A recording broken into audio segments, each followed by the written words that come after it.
Hi, my name is Rob Millard-Mendez, and I'm a professor of art in the Art and Design Department.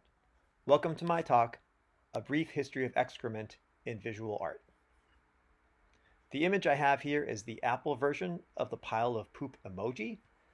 The reason why I included this is mainly because the poop emoji is a fun thing that many of us see every day, and sometimes we put in our text messages, and I thought it was kind of a fun and approachable way to begin the talk. The poop emoji has a way of breaking down some of our feelings about poop as a negative, dirty thing. Uh, it appears in movies and as pillows, and it's kind of something that helps us see poop as something that's more positive. I'd like to take a moment here to talk about the rest of this presentation. Even though it started on a rather light-hearted, all ages note, the rest of the presentation is going to include adult language and some images you might find offensive. These are difficult pieces, some of them.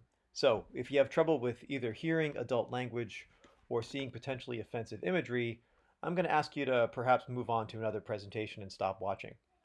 If you feel as though you'll be interested in the topics and don't mind the adult language and potentially offensive imagery, I'm happy to have you along for the rest of the talk. So now I'm going to reintroduce the talk with the title that I really wanted to put on it, and that is A Brief History of Shit in Visual Art.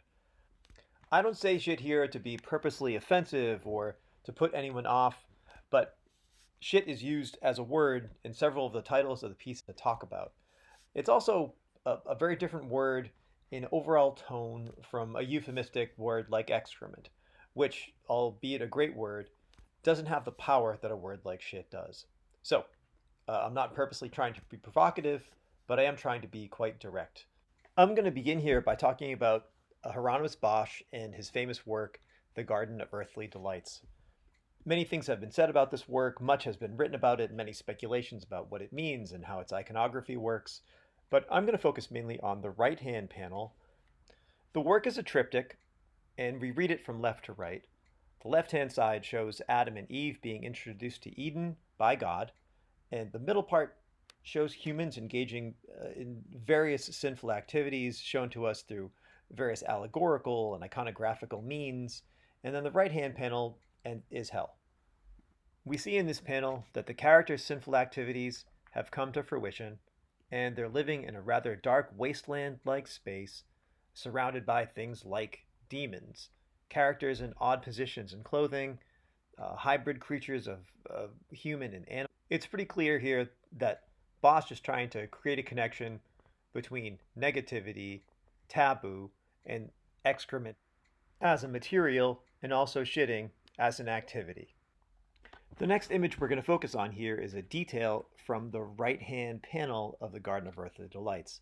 And in this little detail here, we have this hawk-like hybrid human character with long talons sitting in something that looks like a throne, and he's excreting some humans stuck in some kind of what looks like a resin bubble. So there's obviously a connection here to shitting. And in addition to that, we see a small silver character down below who seems to be pooping out small silver coins. You'll notice that the character is also silver, so perhaps this avarice or greed has consumed the entire individual. It might be an allusion to how you can't eat money. So you'll notice that overall, Bosch is using his imagery here to reinforce shitting as an activity associated with negativity, overindulgence, greed, overconsumption, and the expression of our base animal desires, as well as our bodily needs. We're going to fast forward now to the work of Andre Serrano. Andre Serrano was much more famous for his work Piss Christ than for many of his other pieces, but he also did an entire portfolio of shit photographs. This photograph, Hieronymus Shit, has some obvious formal resonance with the detail image that I talked about in the last slide. You'll see a powerful vertical element on the right-hand side, and there's even some small golden parts that appear in the shit that have a resonance with the golden cauldron and even the throne of the hawk-like hybrid form. Serrano's playing with depth of field here and also giving us a sense of the shit as landscape. Even some of the small undigested elements might allude to the tiny stick-like human figures that we see in the Bosch painting.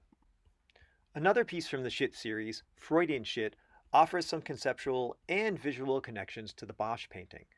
Freudian Shit shows us this donut-like form very, very close up, and we feel the sense of the opening here which has connections to Freud's sense of the oral and anal fixation stages.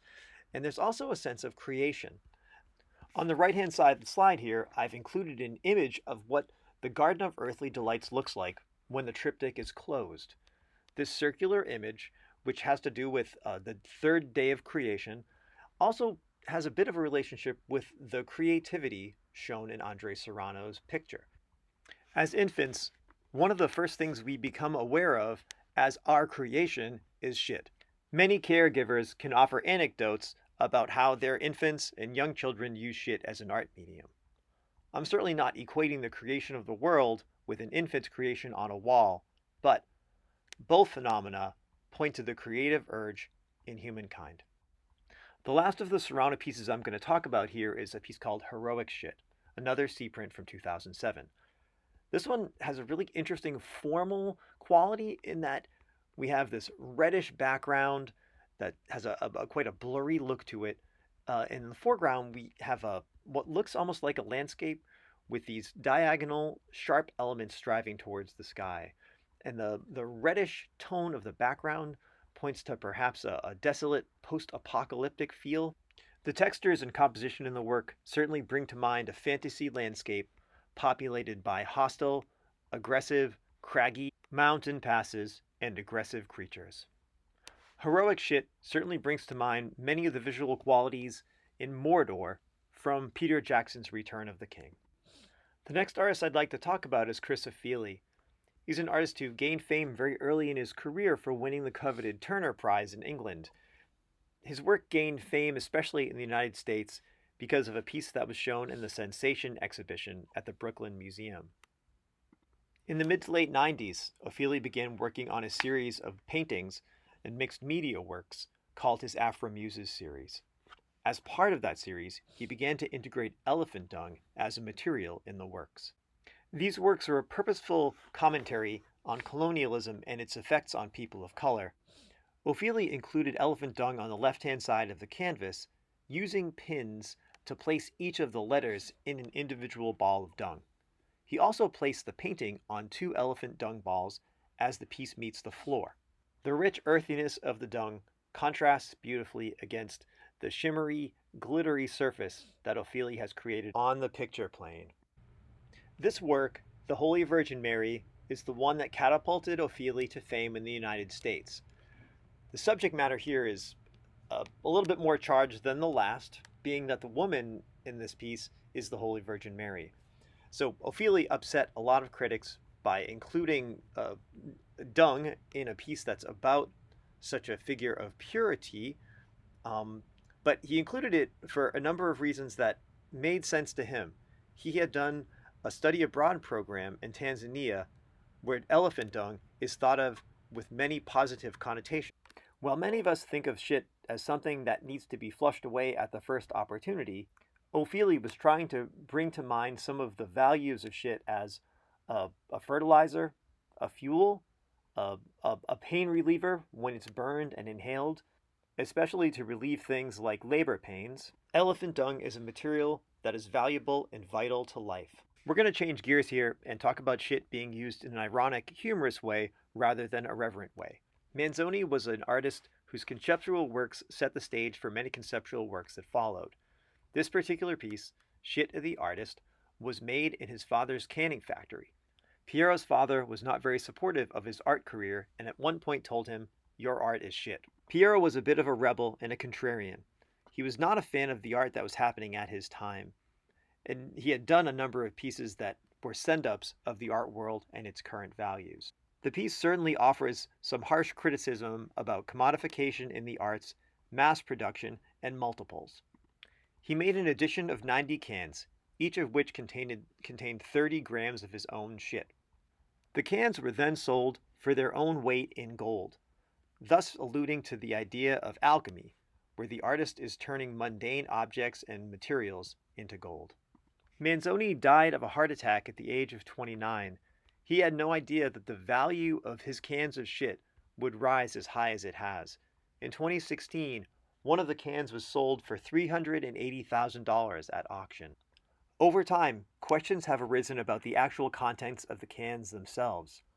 Agostino Bonalumi, a collaborator who worked with the artist on the project, has said that instead of shit in the cans, there's actually plaster. Private collectors and museums alike have avoided breaking the seal on the cans, fearful that opening them would destroy their value. Over the course of his short career, Manzoni cultivated a bit of a bad boy persona, and he had a dark sense of humor. He never lived to see it, but I can imagine that he thought it would be quite funny if someone opened up one of the cans and eventually came back to him complaining that they hadn't gotten the shit that they had paid for. The next artist I'm going to talk about is Wim Delvoye. He's a contemporary Belgian artist whose work has appeared in many museums all around the world. The piece I'd like to focus on here is Cloaca.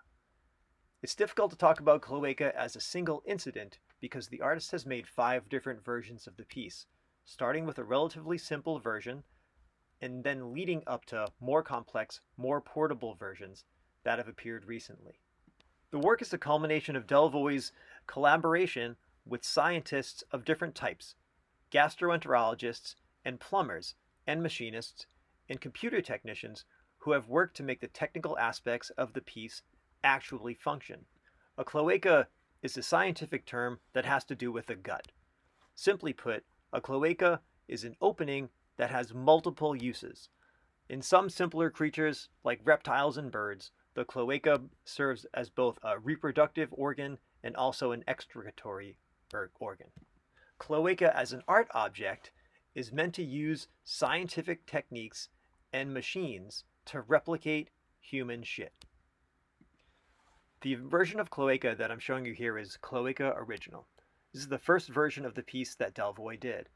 In the upper left-hand part of the piece, you can see that there's a glass bowl into which food is scraped.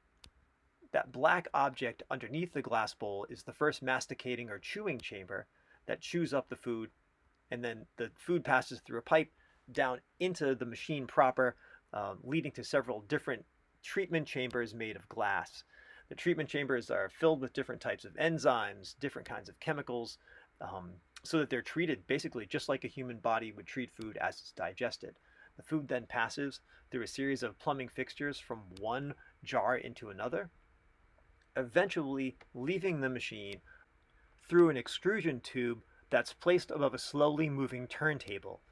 The turntable collects the individual pieces of shit, which have a texture, smell, and color that's virtually indistinguishable from real human excrement. The smell of the shits produced by cloaca are powerful. In one Danish museum, museum workers were so put off by the smell that they refused to work near the machine, and their union supported them. So outside workers had to be brought in to be museum guards near the display. Delvoye prides himself as a maker of useless machines and useless objects. Cloaca is an object that, in many ways, attempts to show us the value of what we do every day and how magical in many ways it is that we take food and turn it into energy and poop. Depending on the city where it's shown, cloaca is often treated to some of the most expensive cuisine that the city has to offer. Delvoye very much enjoys the idea that people will come to a museum to experience something like high culture, but one of the things they experience is a very expensive machine that turns out shit. This image shows some details of how the jars and how the tubes and all the complex machinery of the work interact. The machine has a complex gut biome, and it has to be fed even on days when the museum is closed. Every time it's taken down and put away, it has to have all of its fluids and enzymes refilled and recalibrated. This last image shows the extrusion end of the cloaca. So you can see that slow-moving turntable and then the extrusion tube that pumps out all of the poop onto that table. As each of the turds is created, it's allowed to dry and then collected by museum personnel. That's not the end of the story, though. Each of the turds is collected and then freeze-dried, placed inside of a special plastic bag, and then the bag is placed inside of a clear plexiglass box. Those boxes, with the turds inside, are then sold to collectors all around the world. In later iterations of the work, Delvoye took the freeze-dried turds and placed them in plastic resin. The poop and resin were then placed in laboratory flasks and corked. giving the piece an even more scientific feel. The next work I'm going to talk about here is a piece by Tom Friedman, who is an American artist who makes a lot of work with a conceptual edge. This particular piece is untitled. Friedman does that with quite a bit of his work, so it's a little bit hard to use the title as a way in, but this particular work is made out of MDF, which was the material that was used to make the pedestal that it's sitting on, and then the white paint to paint the pedestal. It's kind of hard to see in the image, but on that pedestal that you can see on the left-hand side there's a 0.5 millimeter sized ball of Tom's poop. The small scale of the ball of poop in this piece, I think, is really important to the idea behind it, and that is that how much of something that we think of as quote-unquote dirty is needed to contaminate something that we think of as quote-unquote clean. I think if the artist has chosen to put a baseball-sized chunk of poop on the pedestal, there'd be no question as to whether or not we'd think of the thing as dirty. The really tiny ball of poop in this piece is invisible from even a close-up distance. From a distance, it's impossible to see. So I guess that leads to the question of how many things in our daily life that we think of as clean may or may not be contaminated in the same way that this pedestal is. Building off the small scale of the poop ball in the last piece, we're moving on to a piece by Gretel Rasua, who's a young artist from Cuba. This particular piece, With All the Taste in the World, is a wearable, small-scale 18-karat gold ring with a little pan-like element at the top, and sitting inside that pan is a tiny ball of shit. The combination of gold, an obviously valuable material, with shit, a not-so-valuable material, is obviously of importance to the artist here. The artist offers us an interesting conceptual direction with the title of the work, With All the Taste in the World. Most people in the world are happy to consume objects of popular culture that frequently garner the disdain of high culture, primetime television, situation comedies, tabloids, and such. Many of those things are seen as shitty by people who consider themselves highly cultured. Speaking of popular culture, the next work that I'm going to talk about has to deal with Facebook. It's a shit painting done by an artist named Katsu called Status Update. So this work uses Mark Zuckerberg as subject matter, and it's done using the artist's own shit. He did the painting using gloved hands, and he was painting onto a board that had a backlit surface. So that allowed the layers to show through. According to the artist, shit is a rather difficult material to work with because if you put shit that's too wet over dried shit, you can wipe off your previous layers. So it requires quite a bit of care as far as technique. The artist here had some pretty strong feelings about Facebook and its treatment of people's data, and that ended up in Katsu making this painting in the medium that he did.